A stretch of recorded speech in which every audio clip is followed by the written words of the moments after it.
Chacun de nous a quelque chose dont il aimerait se faire pardonner. En nous-mêmes, nous avons déjà renfermé beaucoup de souvenirs et différents souvenirs, tant au pardon, souvenirs douloureux, souvenirs tristes, aigus, d'un geste ou d'une parole qui ont blessé, que nous avons peut-être prononcé nous-mêmes, ou alors que l'on a prononcé envers nous. Pour beaucoup d'entre nous, ces souvenirs reviennent hanter notre esprit, hanter notre corps, hanter notre vie chaque jour. Et l'on pense ici que c'est un sort qui est arrêté, fixé dans notre temps, et nous vivons dans le regret, nous vivons dans l'amertume, nous vivons dans le jugement de la valeur de nos fautes, grandes, petites, moyennes, grosses, et nous nous retrouvons emprisonnés nous-mêmes, dominés par notre faute. Mais voici, aujourd'hui, bien-aimés dans le Seigneur, nous allons parler du pardon. Du pardon. Ce grand cadeau, ce merveilleux cadeau qui nous est offert. Ce cadeau qui procure la libération, la joie, la paix. Si toi, Seigneur, le pardon peut vivre pour notre vie. Ah, Jésus, mon tombawam, maïeux simsanuam.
Bien-aimés dans le Seigneur, bonjour à tous et à toutes. Je suis ravie de vous retrouver aujourd'hui pour le pain quotidien de ce jour où nous allons parler de promesses de Dieu pour le pardon de nos péchés, le pardon que nous donnons aux autres et le fait que lui aussi, il nous a pardonné. C'est important, bien-aimés dans le Seigneur, que nous puissions comprendre les choses aussi sur ce point de vue afin d'être totalement libérés tout au long de cette semaine et d'exercer véritablement la puissance de cette parole. Dieu, tu as dit. Alléluia. Quelqu'un peut le dire avec moi? Dieu, tu as dit. Amen. Bien-aimés peuple de Dieu, nous allons ensemble nous mettre dans une disposition parfaite et convenable en invoquant l'Esprit Saint de Dieu. Nous prions. Seigneur, notre Dieu, notre bon Père, nous te bénissons, nous te rendons grâce. Nous te disons infiniment merci. Merci pour cette journée. Merci pour cette semaine. Merci pour ce merveilleux parcours à tes côtés. Merci Seigneur pour cet apprentissage, cet enseignement que nous partageons ensemble, mutuellement. Merci Seigneur parce que tu nous fortifies. Tu nous soutiens dans cette démarche, tu nous soutiens Père éternel en toutes choses. Tu es béni Seigneur Dieu Tout-Puissant pour tout ce que tu ne cesses de faire. Nos voix s'élèvent à toi pour chanter tes louanges.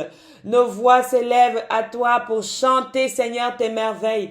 Car tu es si merveilleux sur toute la terre, glorieux, agissant dans nos vies, présent dans notre quotidien, manifestant dans nos difficultés, Seigneur, tu es là.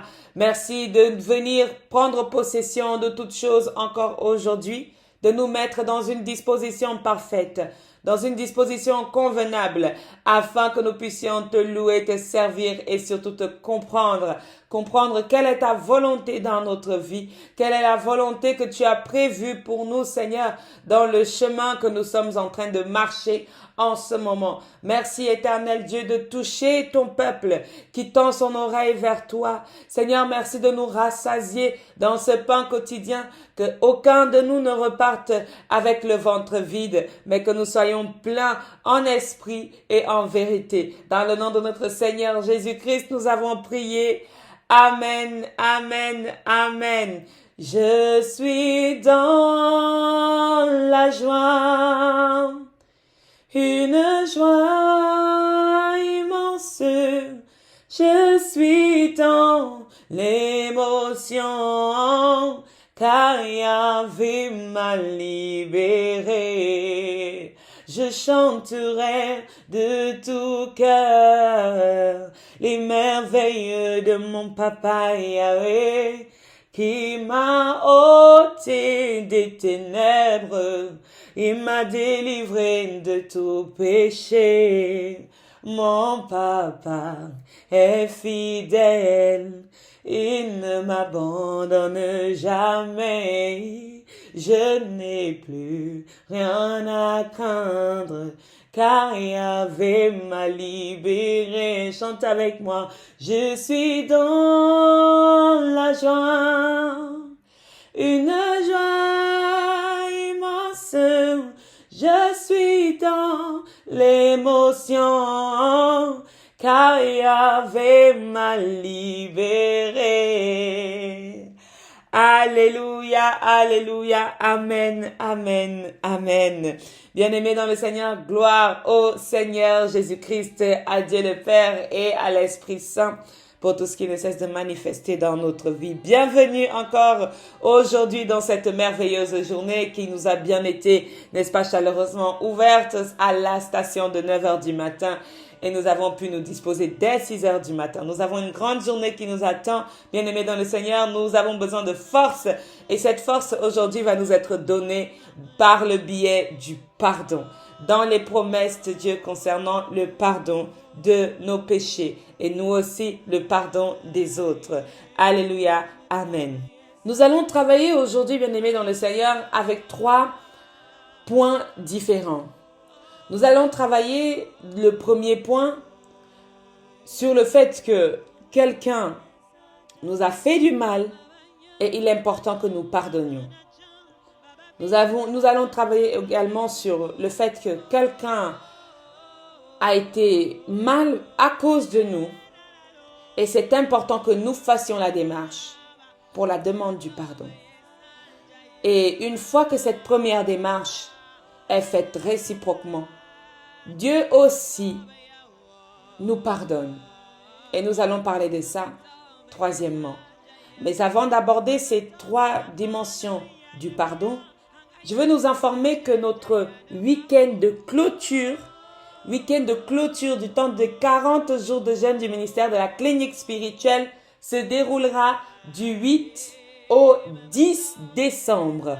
C'est-à-dire le vendredi 8, samedi 9 et dimanche 10 décembre. Nous sommes tous et toutes attendus. Bien-aimés dans le Seigneur, si tu souhaites participer, nous serons du côté de la Suisse et de la France. Si tu souhaites participer, n'hésite pas à nous écrire, n'hésite pas à prendre contact avec nous pour que nous puissions te donner toutes les informations, adresses et autres pour que tu puisses participer à ce temps de clôture des 40 jours de jeûne et de prière du ministère de la clinique spirituelle. Ça va être un temps fort, un temps puissant en émotion comme nous avons toujours eu à le vivre dans ce ministère chaque fin d'année. Oui, cette grande rencontre, bien-aimés dans le Seigneur, fait du bien et nous nous déplaçons. Nous venons de part et d'autre dans le monde. L'année passée, ça a été encore un grand temps de louange qui a rendu gloire à l'Éternel. Je le souhaite vraiment et je le crois. Et je prie pour que cette année, sérieusement, que ça soit encore un événement remarquable dans l'esprit des membres, des nouveaux membres et de tout cela qui nous recevront en ce week-end-là. Nous sommes prêts, bien-aimés, à vous accueillir si vous souhaitez venir et que vous ne savez pas où vous allez dormir. Peut-être que les moyens financiers sont limités et que voilà, bien-aimés, nous sommes là. Contactez-nous, écrivez-nous pour que nous puissions organiser cela ensemble. Vous n'êtes pas tout seul. Nous sommes avec vous dans le ministère de la clinique spirituelle dans le but que nous puissions travailler ensemble notre relation avec Dieu. Amen. Bien-aimés dans le Seigneur. Si quelqu'un souhaite être bénévole dans l'organisation de ce temps, c'est-à-dire la cuisine, l'organisation, même quelqu'un souhaite prêcher particulièrement, partager une parole biblique avec nous, n'hésitez pas à nous contacter. Nous sommes disponibles, nous sommes ouverts et nous travaillons ensemble et non pas juste les uns pour les autres, mais nous travaillons ensemble dans ce ministère. Voilà, nous allons pouvoir commencer aujourd'hui à parler de la dimension du pardon. Bien-aimés dans le Seigneur, dans cette première approche, je souhaite nous dire aujourd'hui que dans différentes situations, dans différentes choses qui nous arrivent dans la vie, les choses que nous avons souvent comme handicap, comme épines à notre pied, comme ce qui nous empêche d'avancer, comme ce qui nous empêche d'évoluer, comme ce qui nous empêche de vivre pleinement notre relation avec Dieu. Une des choses qui nous empêche réellement cela, bien aimés, ce sont les fautes. Les fautes que nous commettons, les fautes qui sont commises à notre égard, les fautes que nous gardons en nous-mêmes, qui nous accablent, qui nous empêchent d'avancer. Bien-aimés dans le Seigneur, nous, en tant qu'individus, nous avons cela dans notre être. Et bien sûr, lorsque nous avons cela dans notre être, qu'est-ce qui se passe? Nous avons ça dans notre corps, dans notre âme et dans notre esprit. Alléluia. Et tout le temps, nous nous rappelons notre faute. Nous nous rappelons ce que nous avons fait, nous nous rappelons ce que nous avons dit et cela nous empêche d'avoir, n'est-ce pas, accès à la liberté. Bien-aimés dans le Seigneur, une chose qui nous rappelle souvent beaucoup notre erreur, c'est la voix de l'ennemi. Que fait la voix de l'ennemi? La voix de l'ennemi nous empêche d'entendre ce que Dieu a dit. La voix de l'ennemi nous empêche de recevoir ce que Dieu a dit. Il fait comme une sorte de bouclier et il fait semblant que c'est lui qui nous protège pour nous garder prisonniers des fautes que nous avons trop souvent commises. Alléluia. Nous rencontrons beaucoup de personnes et même quand nous les rencontrons, nous commençons vite à les juger et nous les jugeons par rapport à notre expérience. Nous les jugeons par rapport aux fautes que les autres ont commises vis-à-vis de nous et nous les jugeons aussi par rapport à nous-mêmes que non, nous ne sommes pas assez bons pour cette personne, nous ne sommes pas assez bien pour cette personne. Nous nous évaluons constamment parce que l'ennemi veut nous faire comprendre que nous sommes dans une posture d'infériorité. Car si nous nous rendons compte que nous sommes supérieurs et que nous dominons sur toute chose, l'ennemi a déjà perdu. Donc, vaut mieux pour lui de nous garder dans une posture d'infériorité. Infériorité que nous allons briser aujourd'hui. Car Dieu promet des choses à celui qui pardonne, à celui qui est pardonné. Lui-même, il promet le pardon. Alléluia, bien-aimés dans le Seigneur. Trop souvent, nous mettons le doigt, nous insistons, le fait qu'il faut absolument, dans le sens où il faut absolument se faire pardonner d'un certain sens du pardon. C'est un pardon qui devient presque esclavagiste. Lorsque nous avons fait quelque chose de mal à quelqu'un, ou lorsque quelqu'un nous a fait quelque chose de mal, je vais commencer par le fait que quelqu'un nous fasse quelque chose de mal.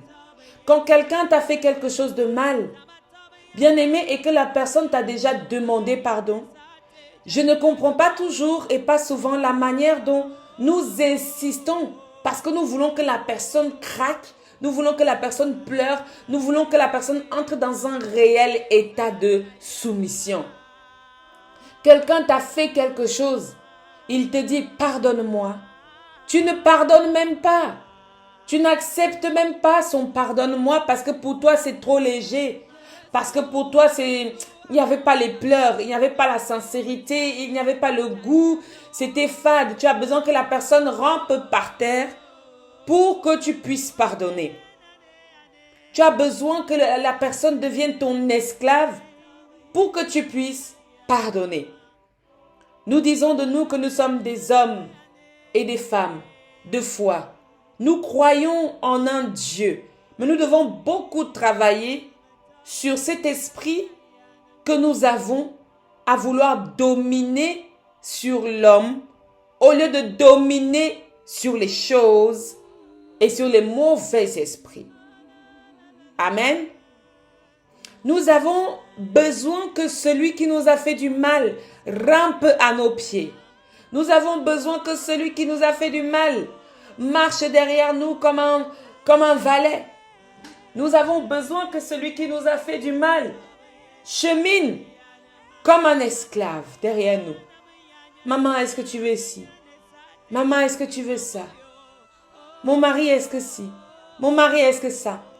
L'outil du pardon devient pour nous un outil d'autorité. Bien-aimé dans le Seigneur, à celui qui t'a fait du mal, apprends à pardonner. Apprends à pardonner. Alors, il y a différents pardons. Certains prônent le fait qu'ils peuvent pardonner, mais qu'ils n'oublient pas. Mais quand c'est eux maintenant qui ont fait l'erreur, ils souhaitent être pardonnés et ils demandent à l'autre d'oublier. Comment tu peux demander donc, bien-aimé dans le Seigneur, à l'autre de faire ce que toi-même tu n'es pas capable de faire quand on te fait du mal? Alléluia.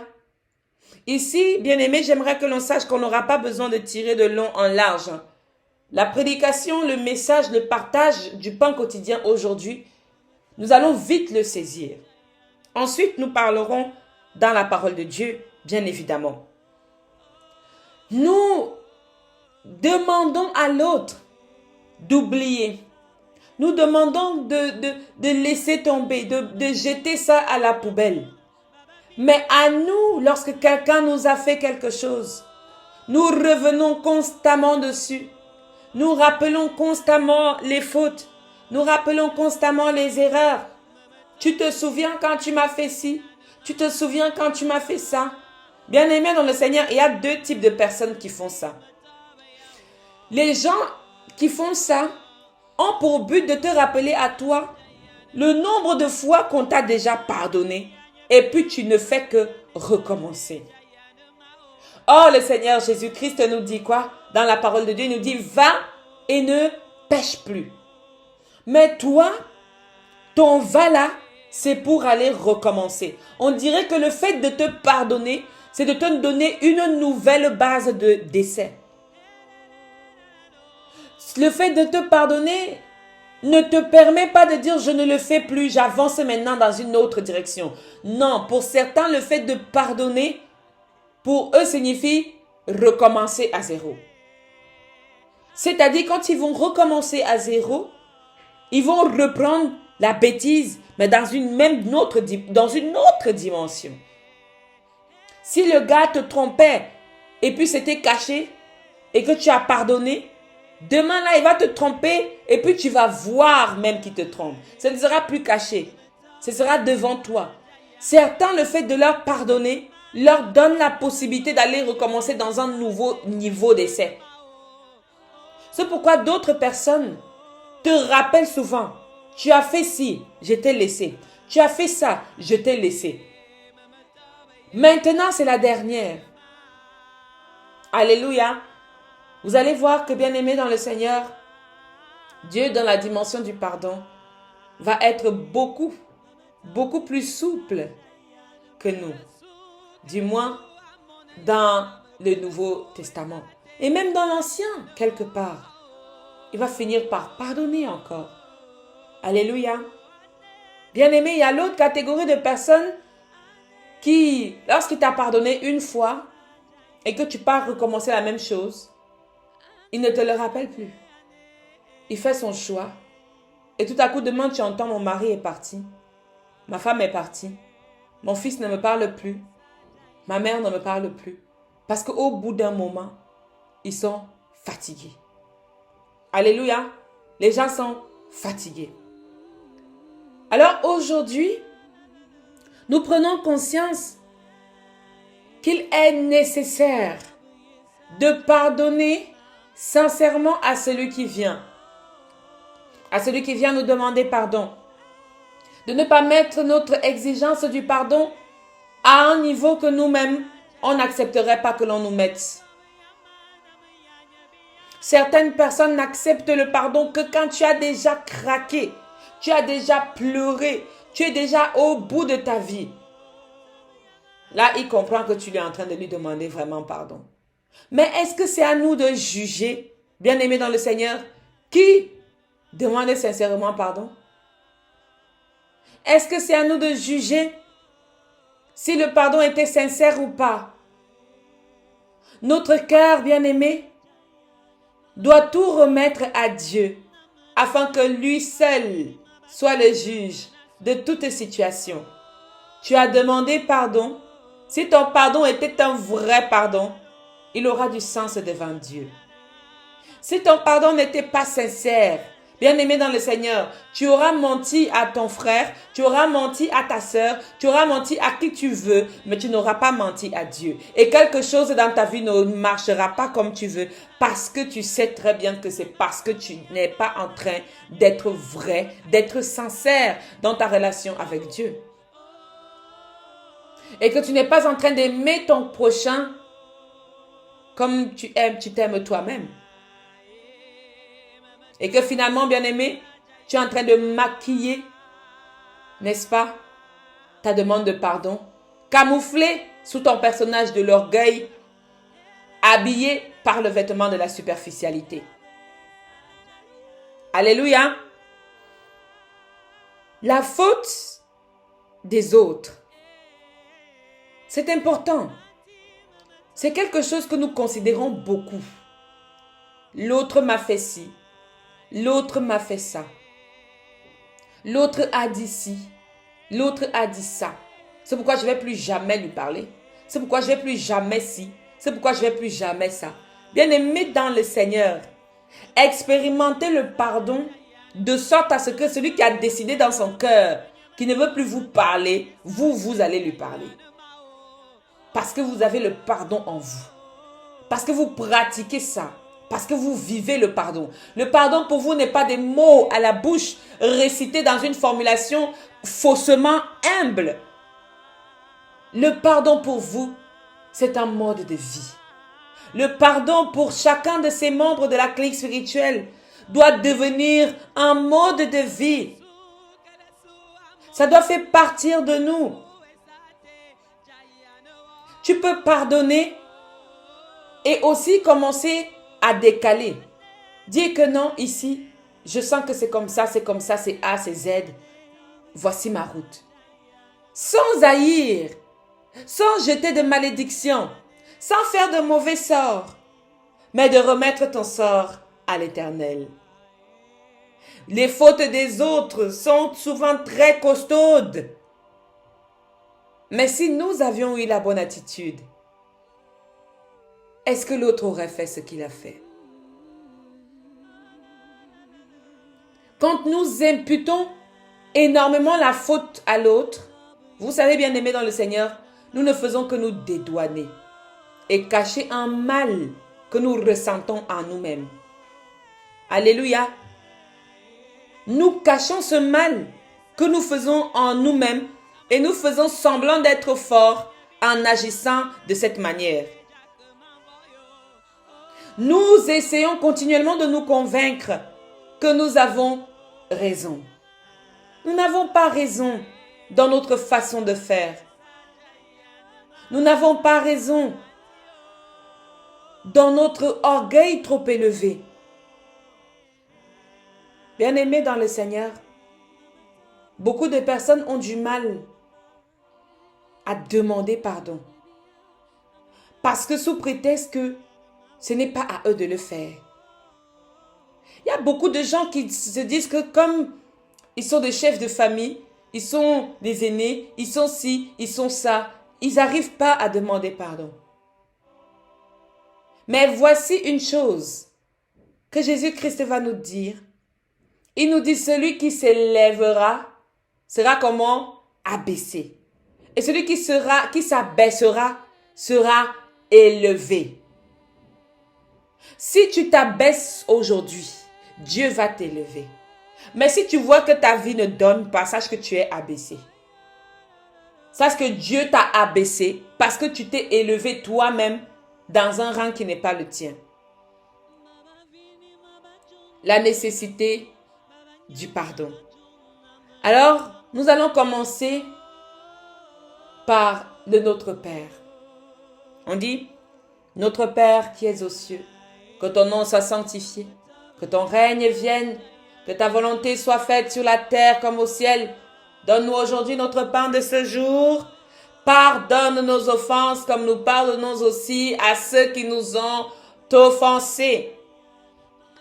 Donc, nous demandons à Dieu de pardonner nos offenses comme veut dire de la même manière que nous pardonnons à ceux qui nous ont offensés. Comme est une préposition qui veut dire de la même manière que nous pardonnons aux autres. Comment est-ce que tu me pardonnes? Comment est-ce que tu me pardonnes? Pour que quand tu vas demander à Dieu de te pardonner, il te pardonne de la même façon.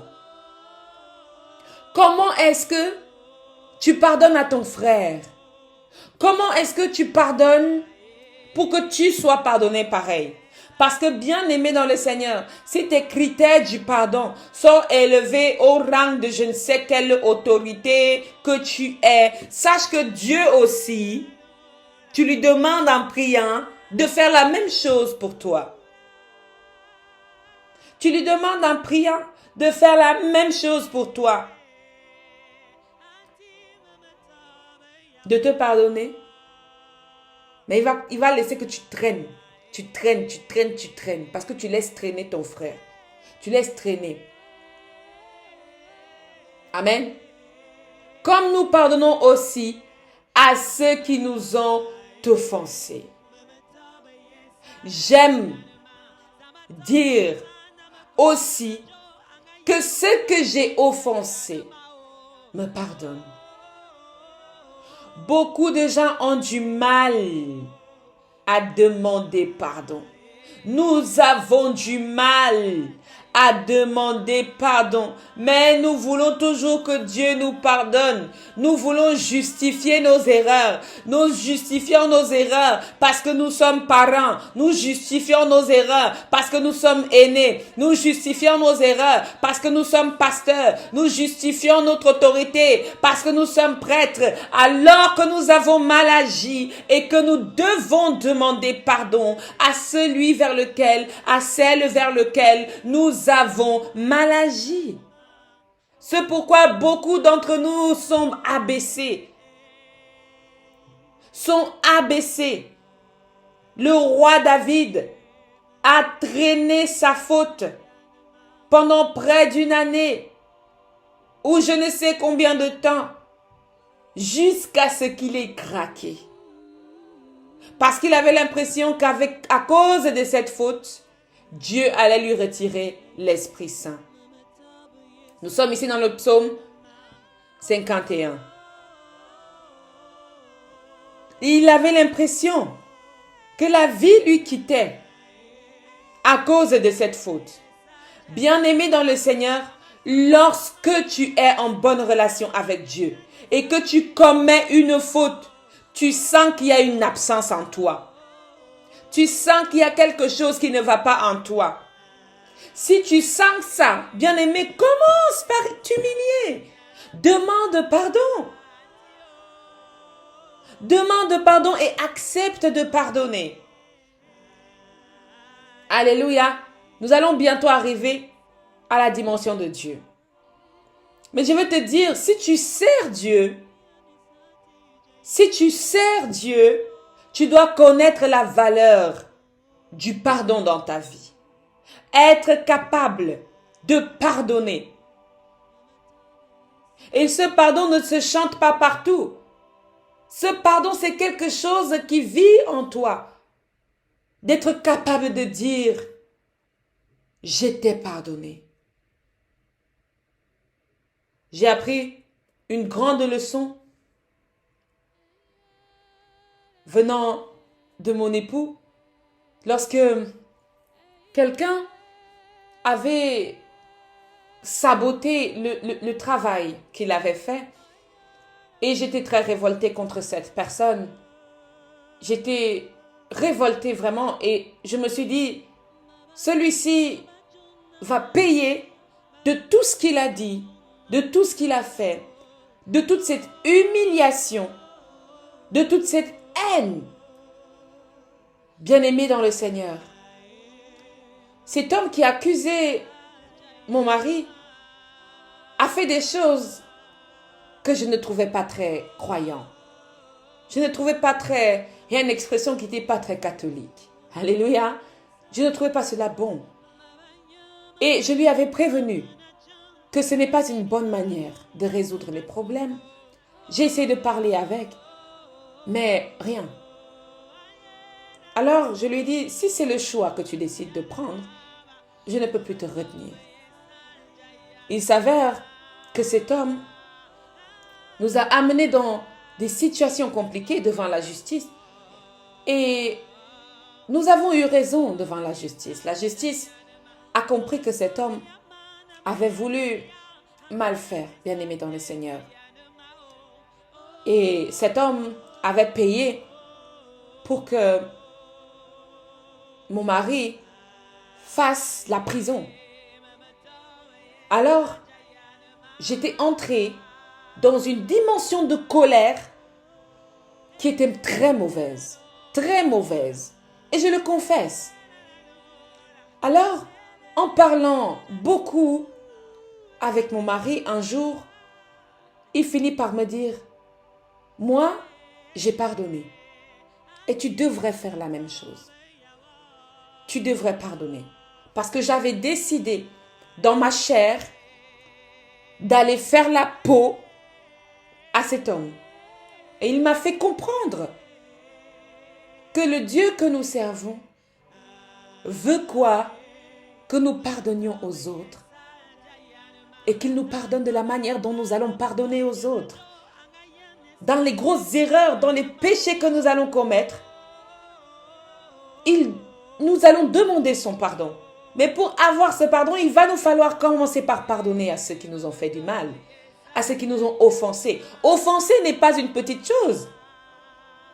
Offenser n'est pas me pincer l'épaule. Offenser n'est pas de me dire tu n'es pas gentil. Offenser, c'est dans la profondeur de l'âme, du cœur. Une offense, c'est quelque chose qui brise la personne que tu es. Alors mon mari est venu en me disant, j'ai pardonné et je te recommande de faire la même chose. Je te recommande de pardonner à cet homme. Alors, je crois que j'ai mis beaucoup de temps, bien aimé dans le Seigneur, à pardonner parce que pour moi, c'était très grave. Mais un jour de ma vie, j'ai remercié parce que la lumière du Seigneur est venue dans mon cœur et je lui ai dit, oui, Père, oui, c'est ce que tu nous demandes d'être. Des artisans de paix. Des artisans de paix. Alors, non seulement, pardonne-moi d'avoir voulu la guerre, mais pardonne-moi aussi de ne pas avoir été celle-là qui l'enseigne. Bien-aimé dans le Seigneur, dans la réception de cet état de plénitude, je me suis mise à chanter. Et c'est ce même chant que je nous ai chanté tout à l'heure. Je suis dans la joie, une joie immense. Je suis dans l'émotion, car Yahvé m'a libéré. Lorsque tu pardonnes, tu te libères et tu permets à Dieu de te libérer aussi. L'enchaînement des péchés, le diable ne cesse souvent de nous l'amener pour que nous demeurions des prisonniers. Refuse cela. Pourquoi? Parce que nous allons maintenant entendre ce que Dieu a dit. Alléluia. Amen. Commençons, bien-aimés, dans l'évangile de Matthieu, chapitre 18. Nous allons ensemble lire du verset 15 au verset 20 pour comprendre les différents processus de ce pardon. Amen.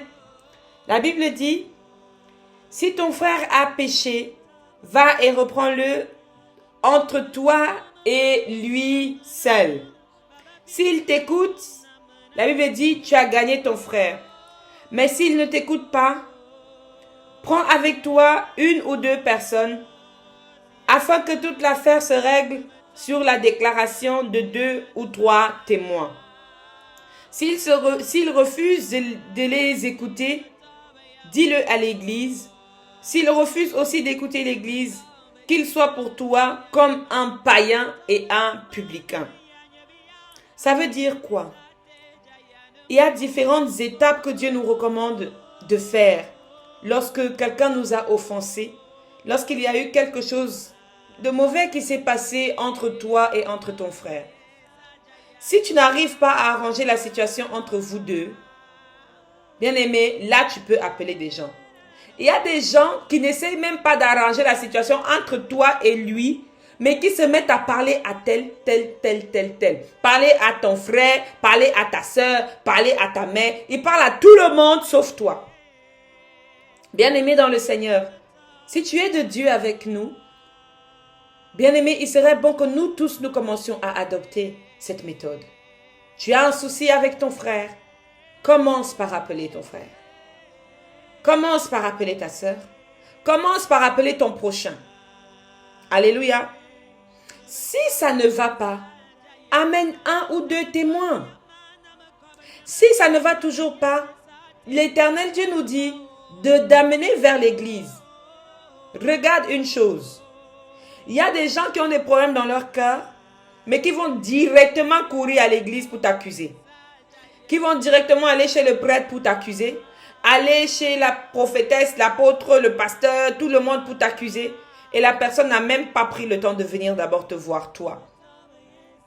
Bien-aimé dans le Seigneur, je te rappelle ici les étapes qui nous sont recommandées. Va d'abord vers ton prochain. S'il ne t'écoute pas, appelle 2 ou 3 témoins et parlez de cette situation. Ensuite, va à l'église. Et s'il décide de ne pas t'écouter, comme je l'ai dit tantôt, prends ton chemin. Alléluia. Mais tu sais que tu auras essayé. Amen. Verset 18. Je vous le dis en vérité, tout ce que vous lirez sur la terre sera lié dans le ciel. Tout ce que vous délirez sur la terre sera délié dans le ciel. Délier ici, je vais nous inviter à prendre cela aussi dans le sens du pardon. Parce que ce que nous lions dans notre cœur, si dans mon cœur, je n'ai pas validé, si dans mon cœur, je n'ai pas libéré, si dans mon cœur, je n'ai pas délié, quelque chose qui appartient à la personne est lié aussi dans le ciel. Si dans mon cœur, la situation de ma sœur est liée, dans le ciel, elle est liée aussi. Pourquoi? Parce que les liens du sang ont une puissance. Une puissance dont vous n'avez même pas besoin d'aller chez le marabout. Les liens du sang ont une puissance. Donc, ce que tu vas lier concernant quelqu'un dans ton cœur, le cœur est quelque chose. Hein? Si dans ton cœur, ça ne va pas, la situation n'est pas dénouée, bien-aimé dans le Seigneur, sache que la personne qui vit, qui est concernée dans ton cœur, sa situation ne peut pas être déliée. Parce que ce n'est que quand tu délies sur la terre, que la vie, la situation de cette personne est aussi déliée au ciel. Que tu délies aussi au ciel. Je sais que ce passage, beaucoup le prennent comme un passage de délivrance, oui. Mais nous devons aussi le considérer dans la dimension du pardon. Parce qu'il suit le verset, il fait partie d'un corpus de cette péricope. La péricope, c'est un groupe de plusieurs versets. Il fait partie de cette péricope de la parole de Jésus concernant le pardon des offenses, le pardon des péchés, l'incitation à la repentance. Alléluia. Il fait partie de ce groupe-là. C'est pourquoi c'est important de nous faire comprendre la dimension de délier et la dimension de lier. Si tu ne délies pas, la vie de l'autre ne peut pas progresser parce que quelque part, tu l'as attaché et tu ne sais pas encore que c'est le cas. C'est pourquoi le cœur de l'homme ou la femme qui croit en Dieu ne doit pas garder rancune. Nous ne devons pas nous garder rancune. Parce que si nous nous gardons rancune, nous faisons la même chose que ceux qui vont chez les marabouts. Nous attachons les vies des gens. Amen. Bien-aimés dans le Seigneur, ce que nous allons délier va aussi être délié. Et tu remarqueras que ce déliement va même te donner à toi la libération. Tu vas être libéré. Tu vas être toi-même libéré. Parce que c'est ton cœur qui attache. Donc quelque part, vous vous attachez tous les deux. Quelque part, tu es en train de vous attacher tous les deux. Dans un trou, dans un processus. Et tant que, bien-aimé, tu n'as pas ouvert cela, votre vie ne peut pas fleurir comme elle doit fleurir. L'importance de délier. Alors, verset 19, je vous dis encore, si 2 d'entre vous s'accordent sur la terre pour demander une chose quelconque, elle leur sera accordée par mon Père qui est dans les cieux. Car là où 2 ou 3 sont assemblés en mon nom, je suis au milieu d'eux. Jésus-Christ parle ici d'assemblement, d'assemblage. Dans le sens où, lorsque vous avez délié, vous êtes maintenant capable d'ouverture. Étant capable d'ouverture, vous pouvez orienter votre force pour ce que vous demandez. Ça veut dire quoi? Si toi et ton mari, vous avez la colère l'un de l'autre, votre situation est liée. Amen. Si toi et ton frère à l'église, ta soeur en Christ, vous êtes en colère, quelque part la situation est liée. Mais à partir du moment où vous êtes capable dans vos cœurs de délier la situation, d'ouvrir votre cœur, parce que même tu peux le faire de manière individuelle, tu le fais dans ton cœur, ça te donnera la possibilité d'aller vers l'autre et de dire à l'autre que est-ce que ton cœur va bien? Et quand tu dis à l'autre que est-ce que ton cœur va bien, il va aussi s'ouvrir maintenant à la situation et vous allez quoi? Vous assembler. Maintenant, votre prière va donner. Votre prière va faire quoi? Va donner. Alors, aujourd'hui, toi qui n'avais pas l'habitude de demander cela à quelqu'un autour de toi, prends la peine de demander à tes enfants, est-ce que votre cœur va bien? Parce que c'est là où siègent beaucoup de choses. Demande à ton mari, est-ce que ton cœur va bien? Demande à ton frère, est-ce que ton cœur va bien? Demande à ton fils, est-ce que ton cœur va bien? Nous servons Dieu, bien-aimés. Nous ne servons pas la chair. Alors, Dieu a dit, parce que nous allons entrer dans la dimension de la prière maintenant. Nous sommes prêts? Dieu a dit, Matthieu chapitre 6, particulièrement versets 14 et 15. Dieu, tu as dit, si vous pardonnez aux hommes leurs offenses, votre Père céleste vous pardonnera aussi. Si nous pardonnons nos offenses, les offenses de nos frères, si nous sommes capables de pardonner à nos frères, toi aussi tu nous pardonnes. C'est ça que tu as dit, n'est-ce pas? C'est ça que tu as dit, Seigneur. Mais si nous ne pardonnons pas aux hommes, notre Père ne nous pardonnera pas non plus. Seigneur Dieu Tout-Puissant, j'ai pardonné, je pardonne, mais pourquoi j'ai toujours l'impression que ça me suit, que le mal me suit, que le diable ne me lâche pas, que le péché là ne me lâche pas, qu'on veut revenir dans ma vie pour refaire la même chose. Bien-aimé dans le Seigneur, tu as déjà pratiqué ce pardon, tu as déjà pardonné, mais tu as l'impression que Dieu n'a pas encore agi. Bien-aimé dans le Seigneur, je veux que tu crois en cette parole qui dit que si nous pardonnons à nos frères, si nous pardonnons à nos frères, Dieu aussi dans les cieux nous pardonnera nos péchés. Je brise la voix de l'ennemi qui veut te faire croire que tu n'as pas été pardonné. Je brise la voix de l'ennemi qui veut te faire comprendre que tu n'as pas été pardonné. Je brise les intentions de l'ennemi qui veulent te faire vivre dans le malin, dans la tristesse, dans le but que tu perdes ta vie et que tu n'aies pas la vie éternelle. La Bible a dit que si nous pardonnons, nous sommes aussi pardonnés de Dieu.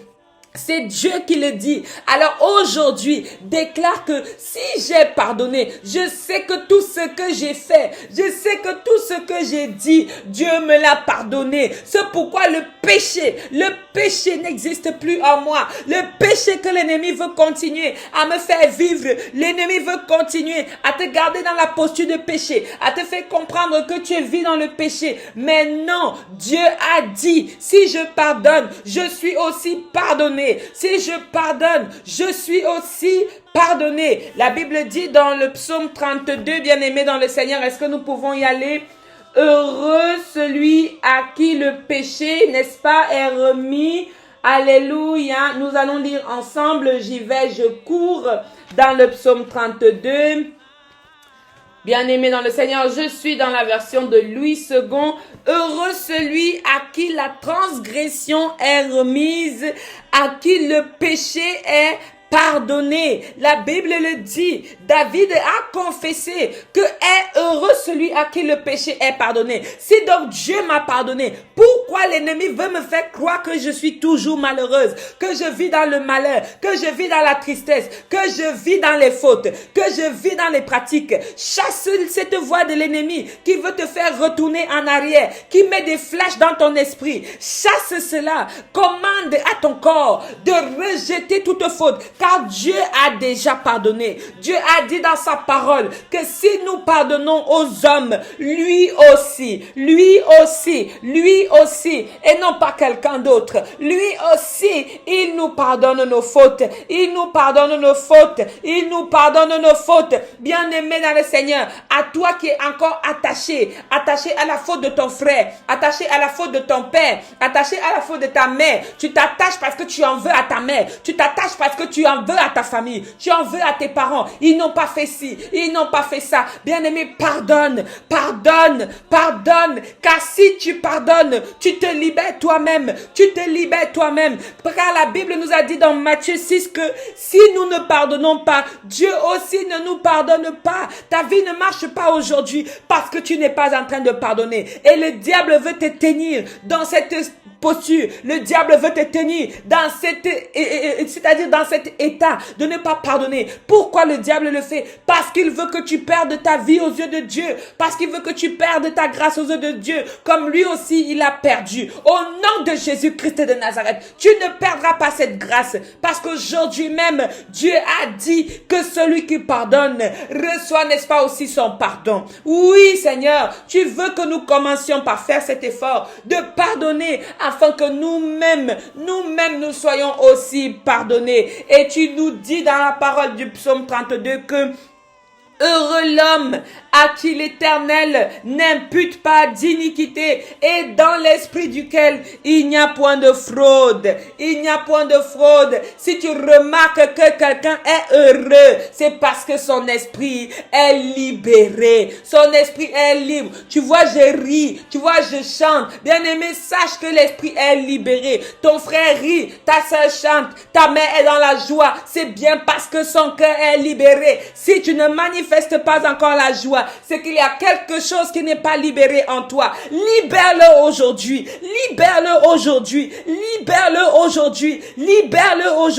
Dans le nom de notre Seigneur Jésus-Christ. N'en veux plus. C'est terminé. Sois toi-même celui qui initie aussi ta libération. Sois toi-même celui qui active ta libération. Et Dieu fera le reste. Bien-aimé dans le Seigneur, ne te laisse plus entraîner dans les mauvaises choses de l'ennemi. L'ennemi va toujours te dire que oui, tel a mal fait, tel a mal dit, tel est méchant, tel est ceci, tel est cela. Mais l'amour de Dieu que tu dois avoir dans ton cœur concernant ton prochain doit être capable de pardonner.